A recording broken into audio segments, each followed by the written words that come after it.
അസ്സലാമു അലൈക്കും വറഹ്മത്തുള്ളാഹി. ഞാനുള്ളത് ഗസ ഭാഗത്താണ് കേട്ടോ. റസൂലുള്ളാഹിൻ്റെ വീട്ടിൻ്റെ തൊട്ടടുത്ത്. ഇന്നത്തെ പ്രഭാതം 21 ജൂൺ, സമയം ഏകദേശം 6:10 കേട്ടോ. എന്തായാലും അല്ലാഹു അനുഗ്രഹിക്കട്ടെ. അബീ ഖുബൈസ് പർവ്വതം, അതിൻ്റെ മുകളിലാണ് ഇവിടുത്തെ കോൺഫറൻസ് പാലസും സഫ പാലസൊക്കെ കണ്ടോ. ഇതാണ് അബീ ഖുബൈസ് പർവ്വതം കേട്ടോ. ഇതിലിങ്ങനെ വന്നു കഴിഞ്ഞാൽ ഇവിടെ ഒരു ബസ് സ്റ്റേഷനും കാര്യങ്ങളൊക്കെ ആണ്. ഇവിടെയൊക്കെ ഉണ്ടോ, ഇവിടെ ഒരു ബസ് സ്റ്റേഷനുണ്ട്. ഇവിടുന്ന് കാജിമാരിങ്ങനെ പോയിക്കൊണ്ടിരിക്കുന്നുണ്ട്. എന്നാലും അല്ലാഹു അനുഗ്രഹിക്കട്ടെ. പടച്ച റബ്ബിൻ്റെ ഭവനത്തിൻ്റെ മുന്നിൽ ഏതായാലും അല്ലാഹുവിൻ്റെ റസൂൽ പൂജാതനായി എന്നറിയപ്പെടുന്ന സ്ഥലം ഉണ്ടോ.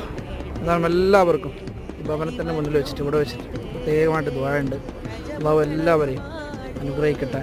ഇതിൻ്റെ പുറകിൽ കാണുന്ന മല ഹദ്ദാമ മലയാണ് കേട്ടോ. ഉണ്ടോ, എന്നാലും അതിൽ നിന്നിങ്ങനെ സൂര്യൻ്റെ ഉദയം ഇങ്ങനെ കാണാം. അങ്ങനെ മലകൾ മറിഞ്ഞിട്ടാണ് ശരിക്കും ഇവിടെ ഇങ്ങോട്ട് ഇത് വരാത്തത്. ക്ലോക്കിൻ്റെ